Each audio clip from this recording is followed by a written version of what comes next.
anticristo faria nos últimos tempos? Vamos recapitular os símbolos do anticristo que nós visualizamos aqui. Para Daniel, capítulo 7, o anticristo é um chifre pequeno, que cresce. E tem uma boca que fala blasfêmias contra Deus. No Apocalipse, capítulo 13, o anticristo é uma besta, um animal, que também tem uma boca que profere blasfêmias. E esta besta, esse animal, vai se juntar com a igreja, fazendo um poder opressor. Na carta de João, esse ser é chamado de anticristo, que eu expliquei que é aquele que é contrário a Cristo e assume o lugar de Cristo. E Paulo fala que ele vem junto com a grande apostasia, que é a quebra de relacionamento com Deus e a revelação do iníquo, do filho da perdição. Vamos ler agora Daniel capítulo 7, versículo 25. Na minha tradução diz assim: ele falará contra o Altíssimo, oprimirá os santos do Altíssimo e tentará mudar os tempos e a lei. Nós vimos ontem como é que os tempos e a lei foram mudados por Roma. Isso aqui já ficou claro. Agora no Apocalipse capítulo 13, vai dar um desenvolvimento maior sobre isso. Apocalipse, capítulo 13, vai falar sobre a marca da besta que será colocada sobre toda a humanidade. E Apocalipse capítulo 13, versículo 15 diz assim: ele foi concedido poder para dar vida à imagem da besta, para que também a imagem da besta falasse e fizesse morrer todos os que não adorassem a imagem da besta. A todos os pequenos e os grandes, os ricos e os pobres, os livres e os escravos, faz com que lhes seja dada certa marca na mão direita ou na testa, para que ninguém possa comprar ou vender, senão aquele que tem a marca ou o nome da besta ou o número do seu nome. Aqui está a sabedoria. Aquele que tem entendimento, calcule o número da besta, pois é número de ser humano. Esse número é 666. Nós lemos ontem aqui que o diabo, esse anticristo, ele é uma paródia de Deus. O que é uma paródia? Uma imitação barata, uma imitação vulgar. E eu fiz até um paralelismo comparativo com vocês aqui. Um falsificador de marcas, ele vai fazer uma bolsa da Louis Vuitton igualzinho à verdadeira, mas não da mesma qualidade. Ele vai usar material de segunda categoria, mas o bordado, o slogan, o símbolo ali é o mesmo da Louis Vuitton. Se você não tocar numa nem noutra, de longe, até um especialista não sabe dizer qual que é a Louis Vuitton, qual que é a falsificada. Mas quando você toca, você vê que o material não é o mesmo. É assim que o diabo faz com Deus, meus queridos. Ele imita a Deus, mas não a qualidade de Deus. E isso ele faz no Apocalipse várias vezes. Por exemplo, eu fiz menção ontem, mas eu quero ler hoje com os irmãos. Olhem aqui Apocalipse, capítulo 6, capítulo 5, melhor dizendo, quando fala do Cordeiro no trono de Deus, diz assim, Apocalipse capítulo 5, versículo 6. Então vi, no meio do trono de Deus, é claro, e dos 4 seres viventes, e entre os anciãos, em pé, um cordeiro que parecia que tinha sido morto. Ele tinha 7 chifres, bem como 7 olhos, que são 7 Espíritos de Deus. Agora vejam bem, o cordeiro parecia que tinha sido morto. Esfrazo é o verbo grego, dá a entender que ele foi degolado. O que João viu literalmente é como se fosse um cordeiro com a jugular aqui aberta, mas ele está vivo. Aí quando você vai para Apocalipse capítulo 13, que vai falar da besta, Apocalipse capítulo 13, versículo 3, A besta também tinha 7 cabeças. O cordeiro tinha 7 chifres, a besta tinha 7 cabeças. E uma das cabeças da besta parecia ter sido golpeada de morte, mas essa ferida mortal fora curada. Um cordeiro que está degolado, mas vivo, parece que a ferida foi curada, uma ferida de morte. Uma besta também que foi degolada, mas está viva. O cordeiro se assenta no trono de Deus o Pai. A besta se assenta no trono do dragão. Deus o Pai dá o poder para o cordeiro. O dragão dá o poder para a besta. Perceberam? O cordeiro tem os 7 olhos, que são os 7 espíritos de Deus que estão nele. A besta recebe o fôlego de vida que faz com que a sua imagem fale. Outra coisa mais. Vamos a Apocalipse capítulo 7. Apocalipse capítulo 7, versículo 2. Vi outro anjo que subia do nascente do sol, tendo um selo do Deus vivo. Ele gritou em alta voz aos 4 anjos, aqueles aos quais tinha recebido poder para causar dano à terra, dizendo: não danifiquem nem a terra, nem o mar, nem as árvores, até marcarmos com um selo a testa dos servos do nosso Deus. E no capítulo 13 nós vimos que a besta também marca a testa e a mão dos que vão receber a sua marca e o número do seu nome. Perceberam as ligações? Eu poderia passar várias outras aqui, mas os irmãos estão notando como é que sempre o inimigo no Apocalipse, ele imita a Deus. Ele imita a Deus. Agora, se ele imita a Deus, ele faz uma paródia até da ordem de Deus. E eu fiz menção ontem que no Antigo Testamento nós lemos 2 passagens, uma do Êxodo, outra do Deuteronômio, onde Deus mandou que os judeus tivessem um resumo da lei colocado por frontal entre os olhos, isto é, na testa, o teflim, e também na mão, que eu falei que hoje os judeus até amarram na mão esquerda. E mostrei essa foto aí de um menino israelense, judeu, ali no Muro das Lamentações em Jerusalém. É muito comum, os que já viajaram comigo para Israel já viram isso lá, no Muro das Lamentações. Vocês lembram, a gente viu lá os judeus fazendo oração com um quipá na cabeça e uma caixinha preta na testa e uma tira de couro no braço aqui também, com uma outra caixinha preta aqui. Ele vai fazendo oração segurando aquilo. Por quê? Ele está cumprindo o pacto com Deus de ter a lei na testa e na mão. Aí chega o anticristo e também coloca a sua marca na testa e na mão. E por que na testa e na mão? A testa é o símbolo dos pensamentos, da razão, e a mão é o trabalho. Tá certo? Amar a Deus de todo o coração, de toda a tua mente, e de todo o teu entendimento e de toda a tua força. Força, mente, coração. Agora, o que significa esta marca da besta que é colocada aqui? Nós podemos falar de várias coisas que seriam a marca da besta. Tem gente que pensa, como eu falei com vocês, que a marca da besta seria a vacina. Nessa polaridade de vacina, tem alguns teóricos da conspiração dizendo que a vacina é a picada da serpente. Eu não estou aqui entrando no mérito da questão se você deve tomar vacina ou não deve tomar vacina. Mas uma coisa eu estou afirmando, vacina não é a marca da besta. Entendeu? Não estou aqui, né, pastor? Não estamos aqui falando se deve tomar, se não deve tomar. Isso eu prefiro deixar para um médico, para um especialista falar. Mas uma coisa é fato, isso aqui como teólogo eu posso dizer, vacina não é marca da besta. E quem já corre para ver a marca da besta em qualquer coqueluche que aparece, qualquer frenesi que aparece, agora a marca da besta vai ser a vacina. No passado a marca da besta era o código de barras.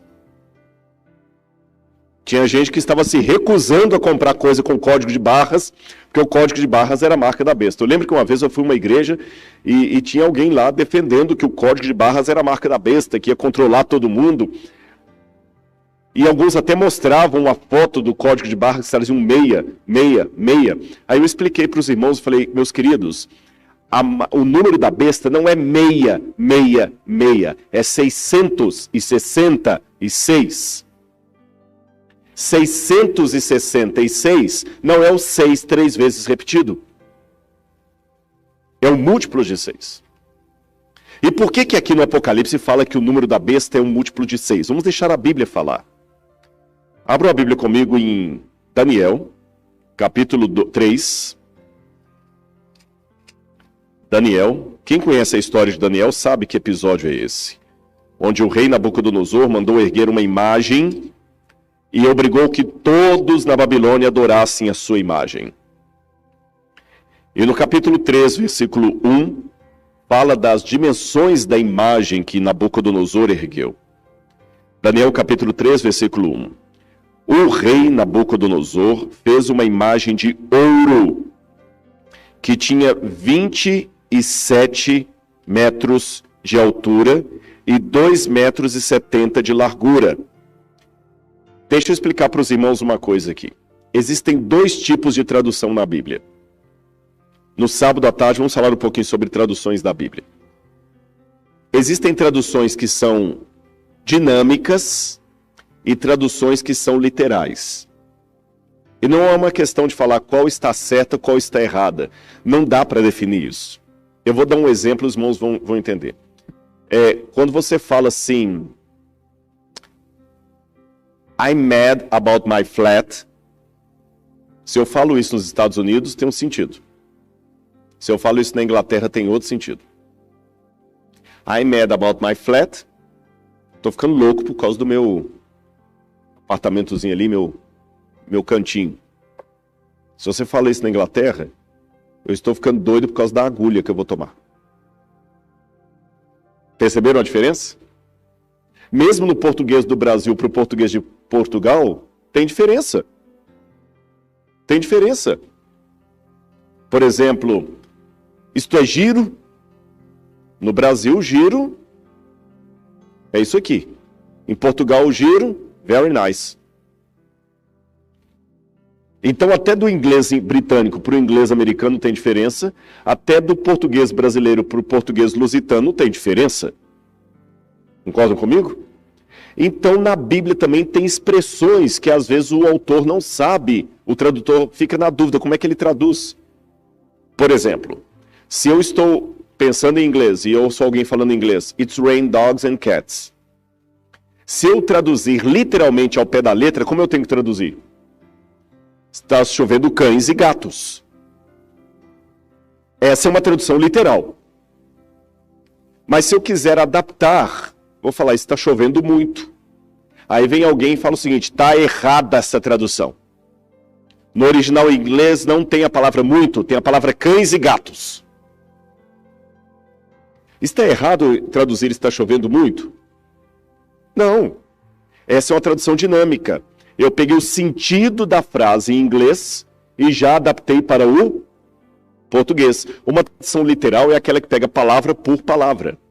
Então, no original aramaico aqui de Daniel, não está 27 metros por 2,70 metros. Aqui nos Estados Unidos vocês usam muito pounds, milhas, yards, feet. E às vezes a gente tem que traduzir. Eu estava conversando com Josias. Eu estava conversando com ele, estava fazendo várias perguntas em inglês ali, e ele não lembro mais qual, ele perguntou da temperatura do deserto. Eu só sei falar em Celsius. Eu não sei falar em Fahrenheit.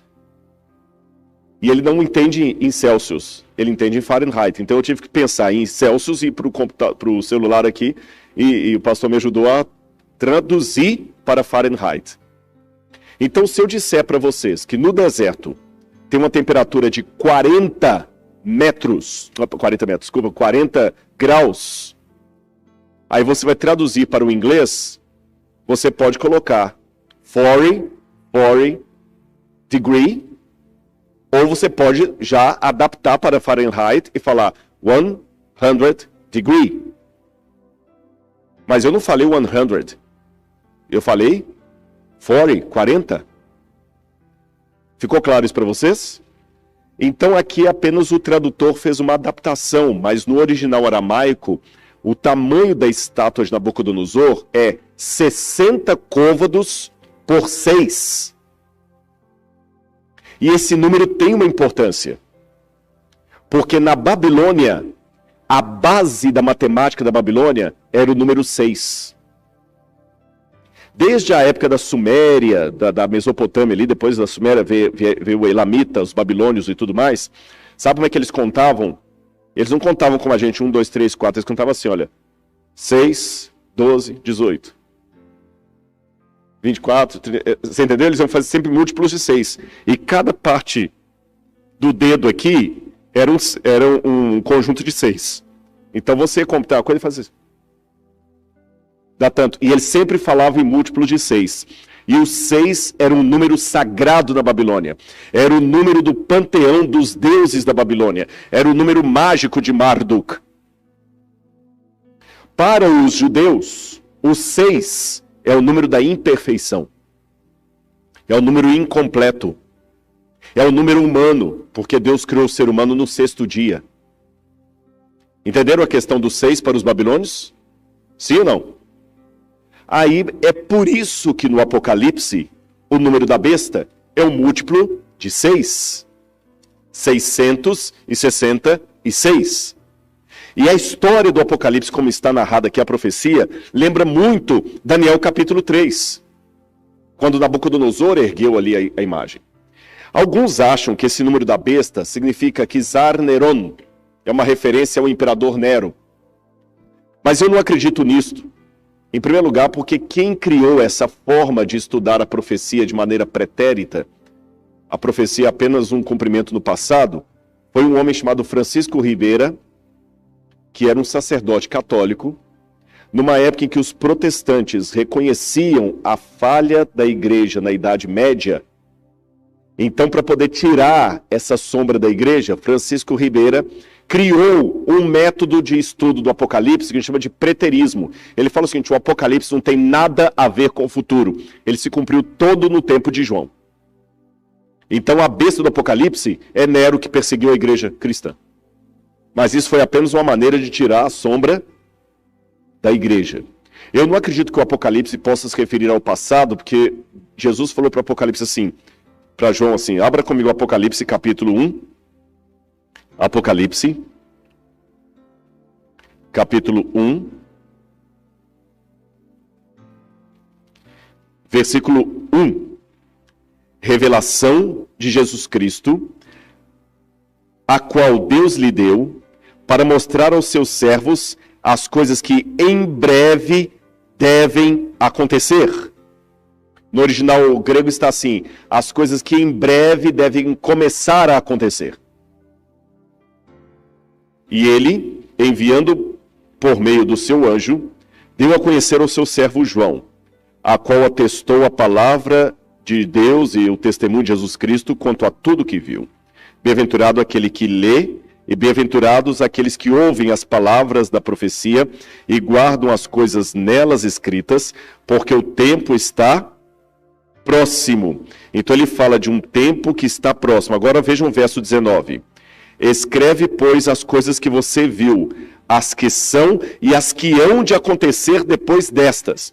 Então a profecia não poderia estar falando de coisas do passado, porque ela está anunciando coisas que viriam a acontecer. A profecia também não pode falar de coisas que só vão acontecer no fim dos tempos, porque ele já fala de coisas que já estavam acontecendo. Então, um método contínuo. Ficou claro para os irmãos até aí? Bom, se não é Nero César, o que seria esse 666? Havia uma técnica chamada gematria, em que as pessoas às vezes ocultavam um nome, e ao invés de falar o nome, falavam o número desse nome. Porque no passado não havia esse numeral como nós usamos. As letras valiam por nome, por número. Hoje, quando você faz o 6, o 2, o 1, quem inventou esses símbolos foram os árabes. Por isso que nós chamamos de número arábico. Foram os árabes que inventaram. Mas antes dos árabes inventarem o 1, o 2, o 3, o 4 e assim por diante, os números eram representados por letras, então ficava muito fácil. E de acordo com Irineu de Lyon, o autor da igreja cristã do 2º século, que foi evangelizado por Policarpo, que foi evangelizado por João, Então ele conheceu o apóstolo João, conheceu alguém próximo do apóstolo João.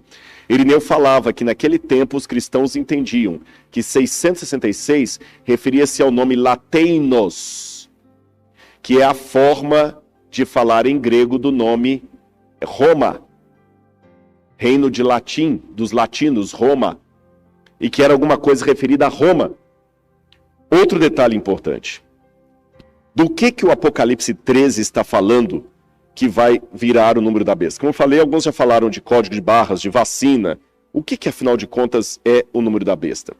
Prestem atenção no capítulo 13 do Apocalipse. Contra o que estará essa guerra do anticristo? A primeira passagem que eu quero ler com os irmãos é a passagem que está no capítulo 12, Evangelho de João, Apocalipse de João, capítulo 12, capítulo 11, versículo 19. Achei aqui. Apocalipse, capítulo 11, versículo 19. Lembra da visão que eu falei ontem da mulher que era perseguida pelo dragão e tudo mais? Olha o que abre essa visão. Achou na sua Bíblia? Então leiam comigo. Então abriu-se o santuário de Deus que se acha onde? No céu. E o que foi visto no santuário? A Arca da Aliança. No seu santuário. E sobrevieram relâmpagos, vozes, trovões, terremotos e forte chuva de granizo. Deixa eu fazer uma pergunta para vocês. Quando no Antigo Testamento de uma só vez sobrevieram relâmpagos, vozes, trovões e forte chuva de granizo? Não teve a chuva de granizo, mas teve trovões, relâmpagos, vozes nos 10 mandamentos, no Sinai.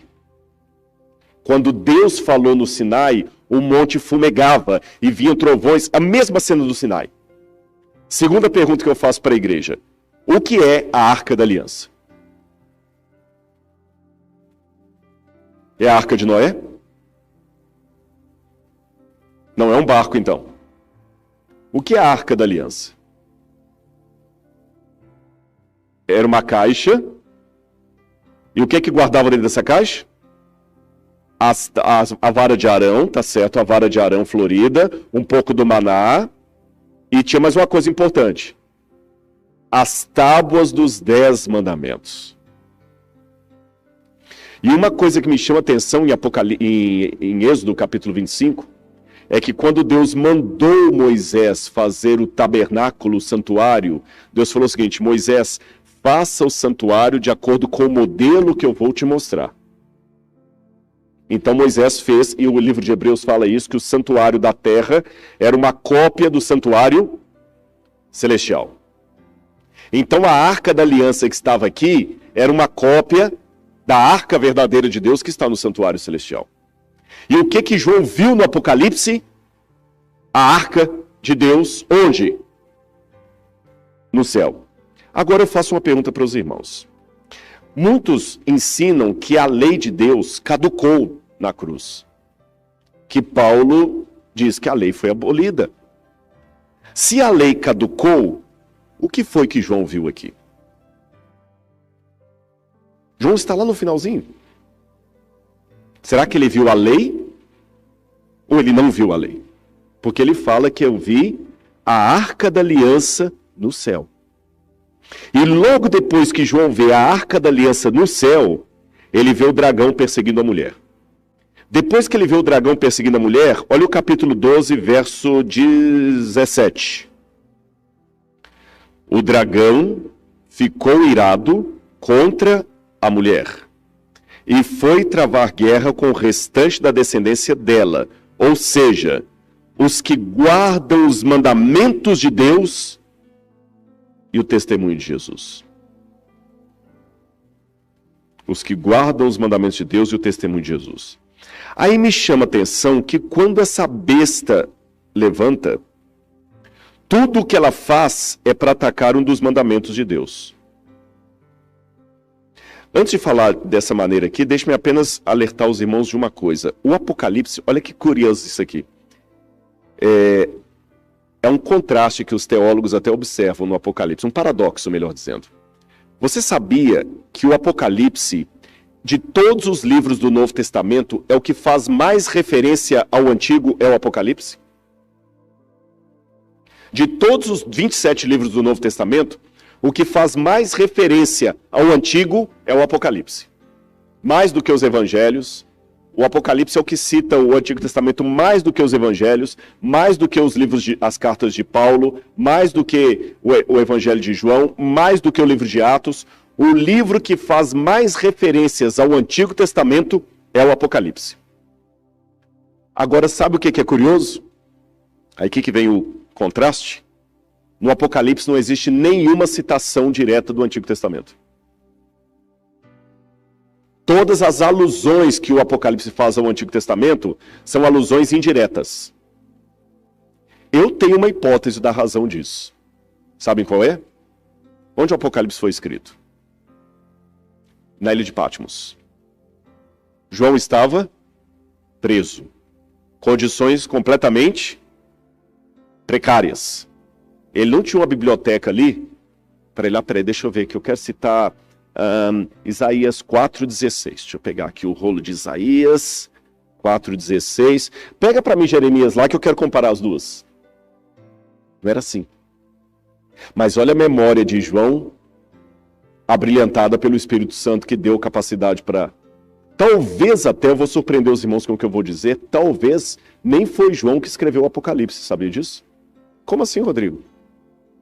É porque naquele tempo, muitas pessoas que não sabiam ler ou escrever, ou mesmo que soubessem ler ou escrever, não podiam escrever todo dia, então perdia a prática. Então você usava um escriba para anotar as coisas para você. E a tradição apostólica diz que quem escreveu o Apocalipse foi um secretário de João chamado Prócoros, que estava com ele na ilha de Patmos. E é interessante que quando você compara o grego do Apocalipse com o grego do Evangelho de João, é completamente diferente. Entenderam? Completamente diferente. Então é como se, assim, a diferença, por exemplo, entre o meu inglês e o inglês de vocês, que está todos os dias aqui. O inglês de vocês está muito mais aperfeiçoado do que o meu. Vocês estão todos os dias falando inglês, ouvindo inglês, conversando em inglês, lendo em inglês e tudo mais. O meu, se eu for agora fazer um sermão em inglês, eu tenho que treinar primeiro. Não vem tão automático assim. É a mesma coisa, a pessoa podia saber ler e escrever, mas não está escrevendo todo dia. Então João talvez usou ali um escriba, mas esse escriba anotava o que João dizia. E o Espírito Santo tomava João de tal maneira que João se lembrava das passagens do Antigo Testamento e ia citando, mas em forma de paráfrase. Então você encontra as alusões ao Antigo Testamento assim, de maneira indireta. Vocês compreendem? De maneira indireta. Igual, por exemplo, os animais de Daniel capítulo 7 aparecem aqui no capítulo 13, na besta. E os 10 mandamentos estão citados também aqui no capítulo 13 de maneira indireta. Como ele cita todo o Antigo Testamento, quer ver? Por exemplo, olha o que a besta faz. O capítulo 13, versículo 1, final. Diz que sobre as cabeças da besta tinha nomes de quê? Blasfêmia. Isso me lembra o quê? Onde é que estava escrito que não devemos blasfemar? Nos mandamentos de Deus. Concordam comigo? É nos mandamentos de Deus. Outra coisa aqui. Diz que, o verso 4, e adoraram o dragão porque deu sua autoridade à besta. Também adoraram a besta, dizendo, quem é semelhante à besta? Quem pode lutar com ela? Onde na Bíblia está dizendo que não podemos adorar ídolos? Não terás outros deuses diante de mim. Aí, na continuidade, diz que a segunda besta faz uma imagem para a primeira. Quer ver aqui, olha. Capítulo 13,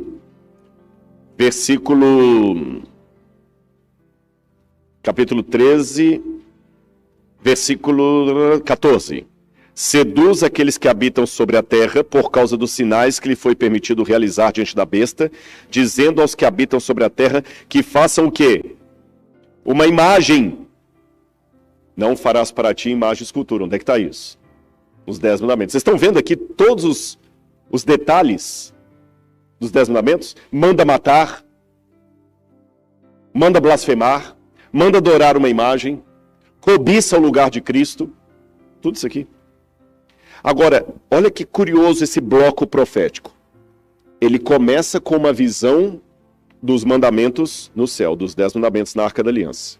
Aí vem o dragão perseguindo a mulher. Os fiéis da mulher são chamados de aqueles que guardam os mandamentos de Deus e a fé em Jesus. Logo depois, vem a besta fazendo um monte de coisas que contraria a vontade de Deus. E aí, aqueles que vencem a besta são descritos no capítulo 14. No capítulo 14, versículo 6, diz assim: Vi outro anjo voando pelo meio do céu, tendo um evangelho eterno para pregar aos que habitam na terra, e a cada nação, tribo, língua e povo, dizendo: Temam a Deus e deem glória a Ele, porque é chegada a hora em que Ele vai julgar. E adorem aquele que fez o céu, a terra, o mar e as fontes das águas. Em que lugar do Antigo Testamento fala que Deus fez o céu, a terra, o mar e as fontes das águas? Em 2 lugares. Gênesis capítulo 1 e 2 e Êxodo capítulo 20. O Salmo também faz referência. Mas direto assim, o céu, a terra, o mar e Êxodo capítulo 20. Onde fala para guardar o sábado como lembrança de que Deus fez o céu, a terra e tudo mais. E tem uma coisa que me chama atenção, irmãos. Eu não sei como é aqui nos Estados Unidos, como é em Cabo Verde. Mas no Brasil, geralmente, os documentos, quando você assina um contrato com alguém, eu fiz uma firma com você, no final, você tem que fazer em cada folha um visto, e no final você tem que assinar e reconhecer firma. Você vai num cartório e ele bate um carimbo provando que aquela assinatura é sua mesma. Essa assinatura geralmente vem no final do contrato. Na época do Antigo Oriente Médio, sabe como é que eram os contratos entre um rei superior e um rei inferior? Ele começava geralmente assim. Eu tenho vários paralelos para mostrar para vocês, por exemplo, entre os hititas. Faziam assim. Eu vou fazer o Eric, por exemplo. Vamos supor que eu sou o rei superior. O Eric é o rei vassalo. Aí, os contratos que a gente encontra na arqueologia trazem assim. Ó Eric, eu sou o rei Rodrigo, que ajudei o seu país quando você estava sendo atacado pelo seu inimigo. Eu emprestei o meu exército para você e defendi você. E agora então faço com você um acordo, uma aliança. Você não deverá fazer isso, você não deverá me atacar, você deverá me pagar imposto, você deve fazer isso. Eu dou uma série de cláusulas para ele. E no final, as cláusulas